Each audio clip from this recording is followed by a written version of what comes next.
Efectivamente, en España mismo hay muchos que tampoco conocen esta dimensión real, profunda y verdadera del Valle de los Caídos y de la Abadía. Es una dimensión de hermanamiento, de reconciliación bajo la cruz, porque Cristo nos ha reconciliado con el Padre y Él mismo desde la cruz nos ha enseñado el perdón a los verdugos y a llevar en el último momento al cielo al buen ladrón.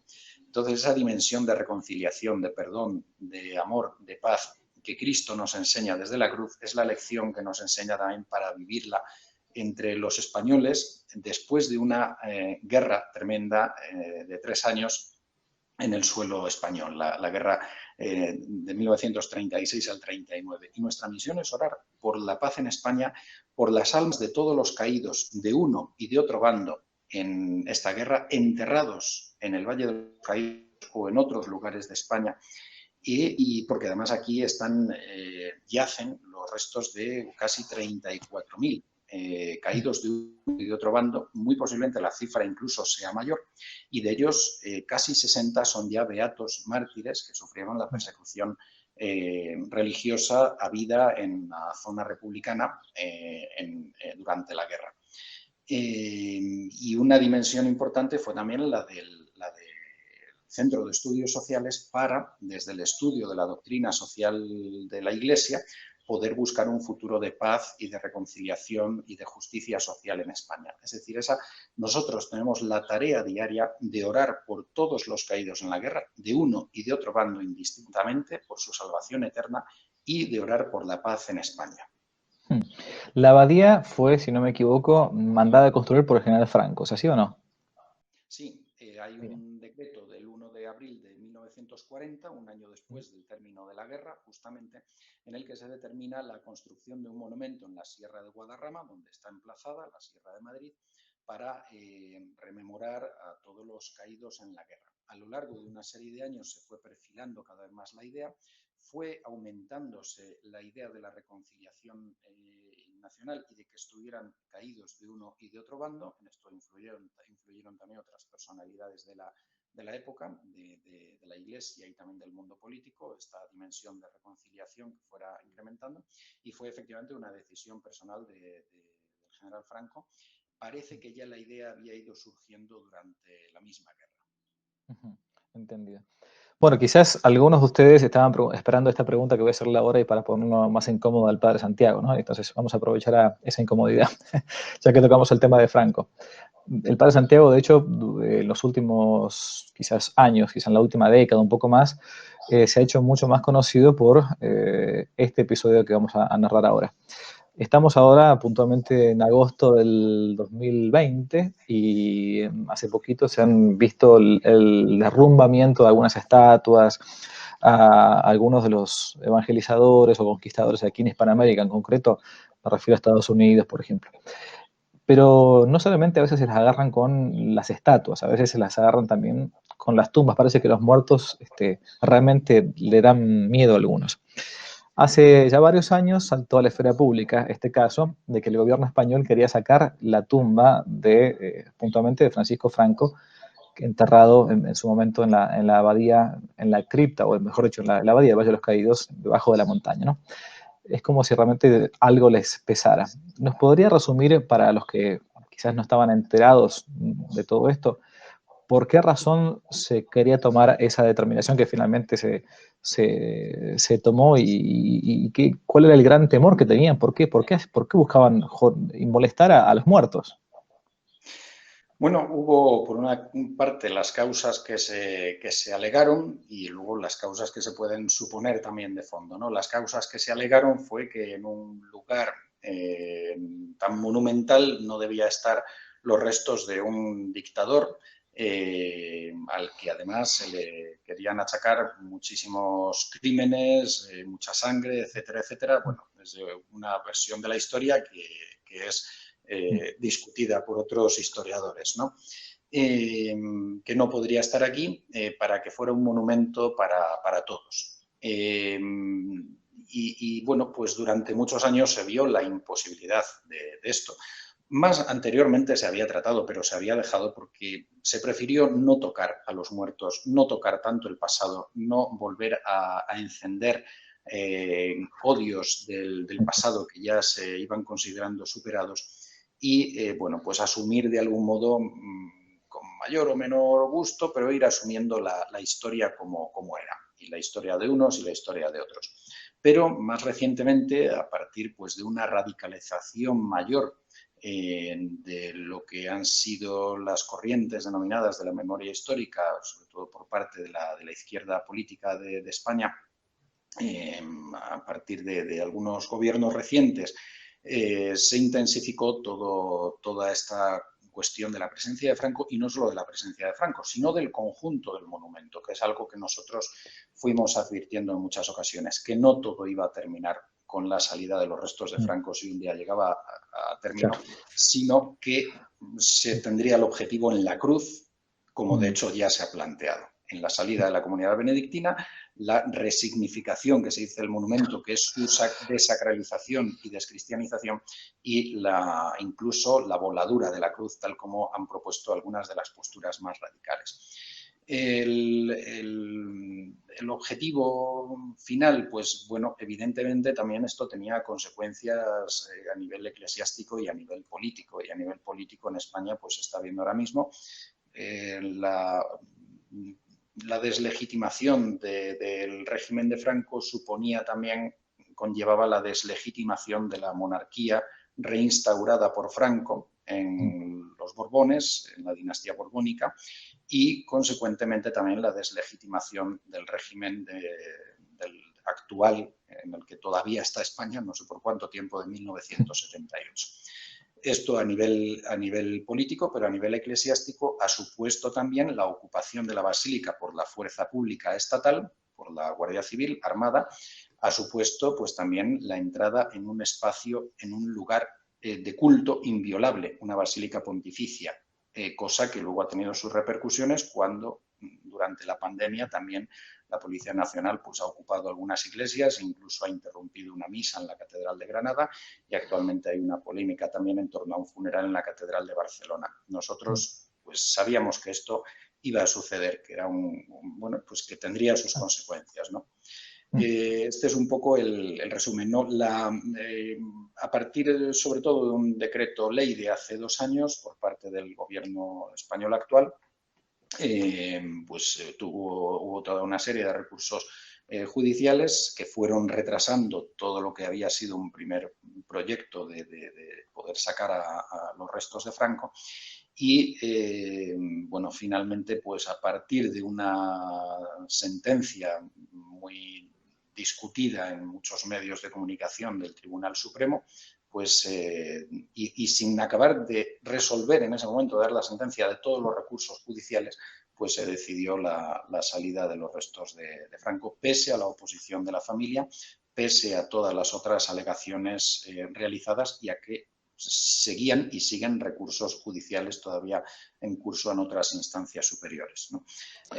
Bueno, pues finalmente esto sucedió, se llevó al cementerio del Pardo. Bien es cierto que el propio Franco no había dispuesto a enterrarse aquí, y de algún modo, curiosamente, puede ser que se haya dado cumplimiento a lo que era su deseo, pero la familia no quería que se tocasen los restos, ¿no? Entonces, lo que fue la postura de la abadía fue sencillamente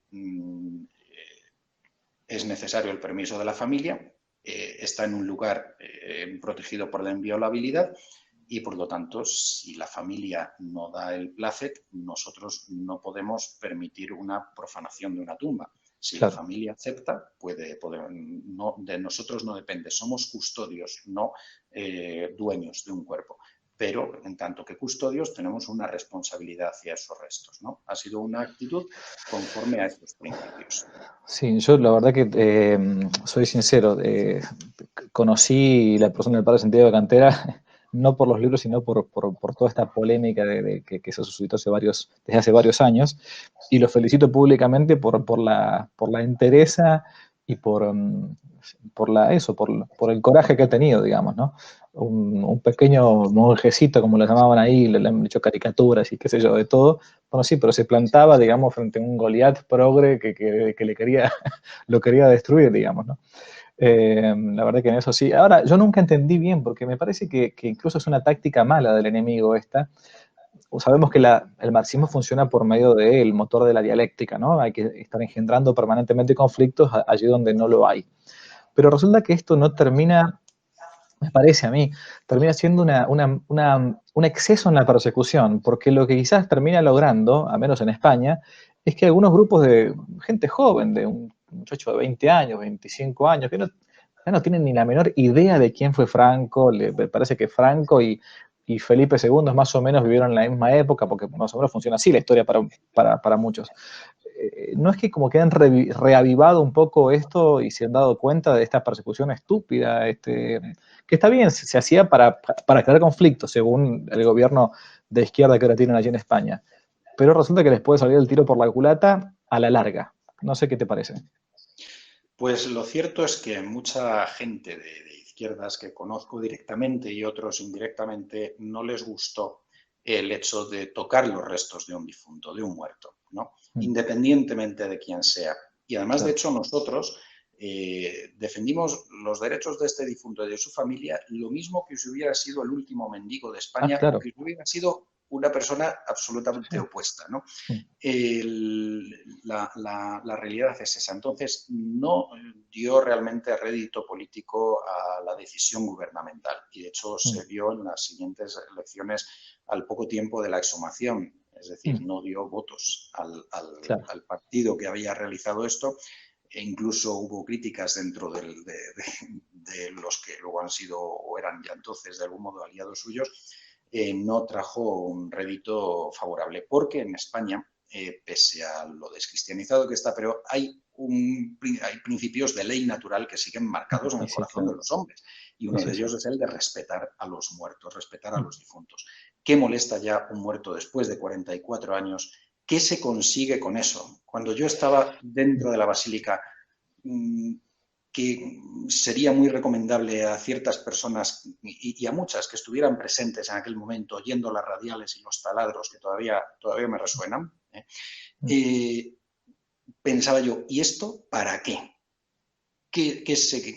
¿Para qué sirve realmente esto? ¿Para qué tocar los restos de un muerto? Bueno, había otras finalidades detrás, pero realmente es que en cierto modo, efectivamente, salió el tiro por la culata a quienes pretendían sacarle un rédito político a esto.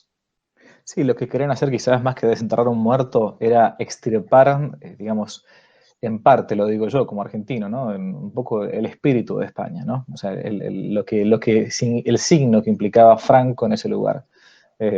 Porque guste o no guste, y me hago cargo de esto completamente, Franco, claro que esto no lo dice en España y puede ser políticamente incorrectérrimo, digamos, ¿no?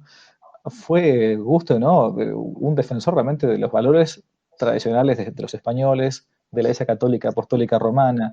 Aquello que hoy se llama eufemísticamente una guerra civil española fue llamado por la Iglesia una cruzada realmente contra el comunismo, que a España se le debe mucho, mucho, mucho, y ha sido una enorme injusticia histórica esto de que se está repitiendo hasta el hartazgo de la, entre comillas, dictadura sangrienta de España. Por Dios, la verdad es que es una cosa, aquí tenemos muchísima gente, muchos españoles que se han ido por la República, o sea, exiliados en Hispanoamérica, pero también tenemos otros que conocieron bien y que vivieron bien lo que fue la República. O sea, algunos se exiliaron en tiempos de Franco porque eran republicanos, y otros se exiliaron en tiempos de la República porque también morían o los mataban.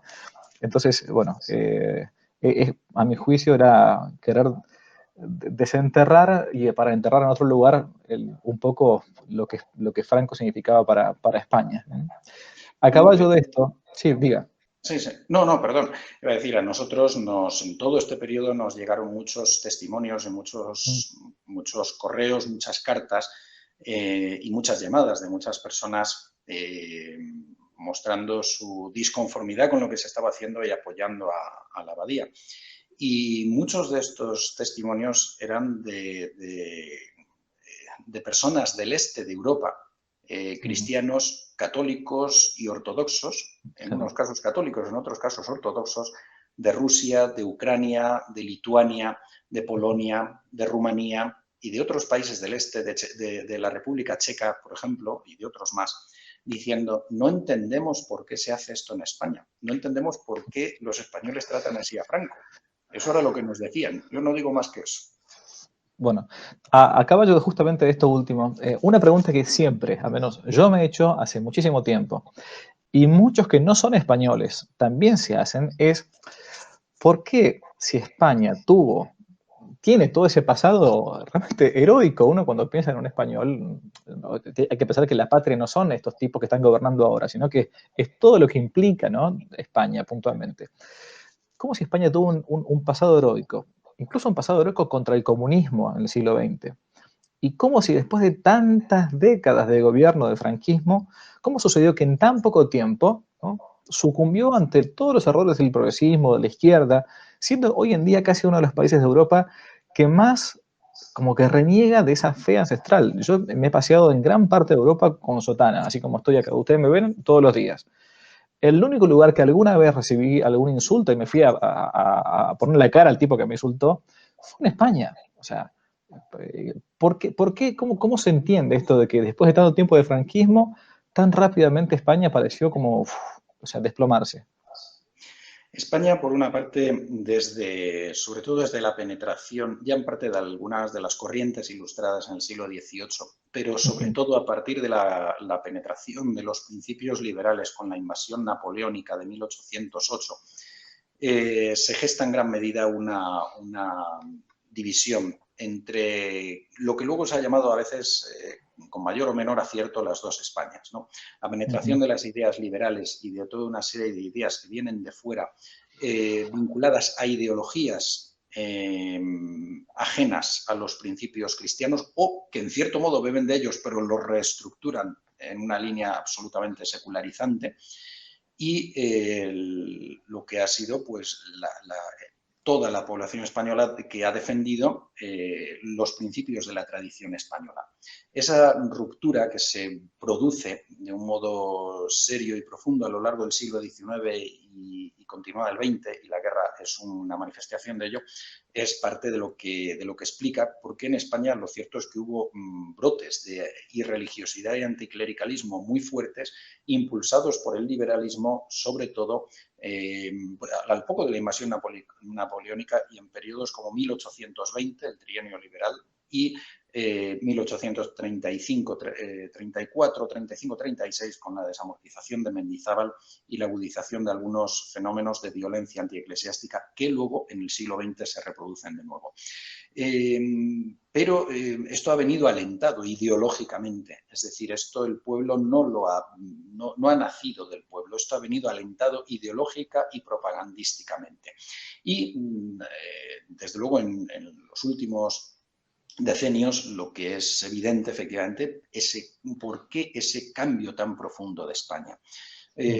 Fundamentalmente por una manipulación ideológica de la historia de España, que lleva a los españoles a desconocer o a renegar de su propia historia, a asumir su propia leyenda negra, creada y recreada y aumentada, a asumir una visión sesgada, sectaria y falsa de la historia de España, antigua y reciente, a través de medios de propaganda también y a través de los libros de texto.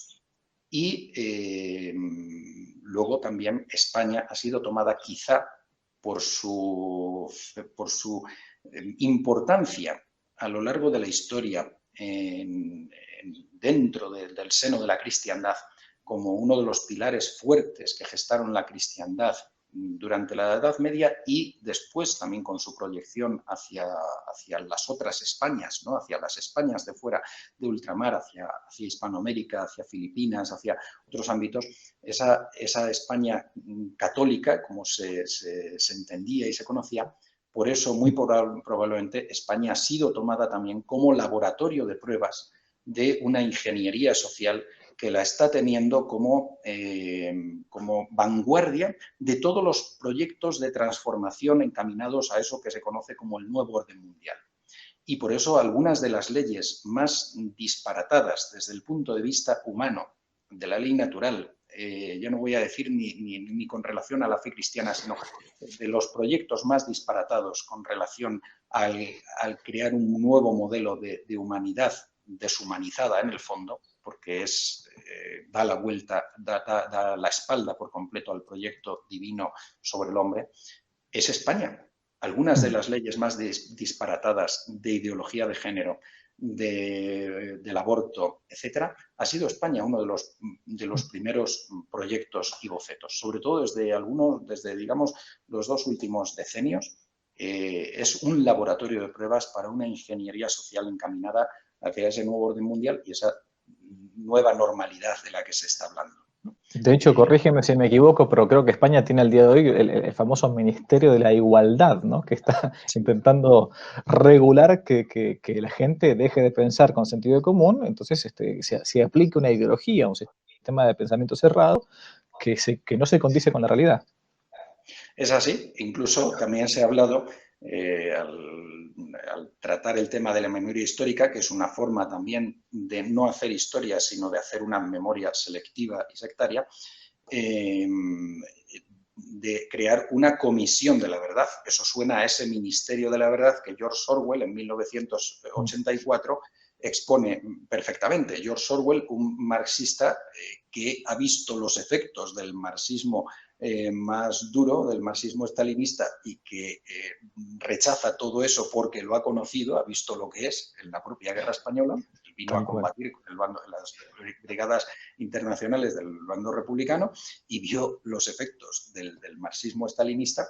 Bueno, pues esa comisión de la verdad está planteada también. Luego, en algún proyecto posterior se ha echado un poco marcha atrás porque se veía que realmente es muy fuerte, pero está ahí.